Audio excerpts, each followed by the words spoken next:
Maayong hapon dahil sa tanan. Sus nag-start na gid siya og ulan. Dagom na kaayo. Wala pa gid na siya hangin. Bason lamang kaluyan sa Ginoo dili ra siya mohangin. Okay lang ang tag-ingon ani ra siya. So among mga bulak kay amo nang gipampaubos. Gipaubos na ni mama. Here, dada pa. Ayan gipaubos. So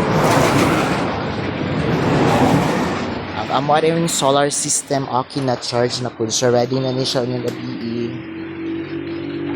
Dayong among mga gamit po na okay na gipack na siya, giputos na og plastic for in kaso kusog jud kayang hangin, at least naputos na namo siya og plastic hasta amo ang ref.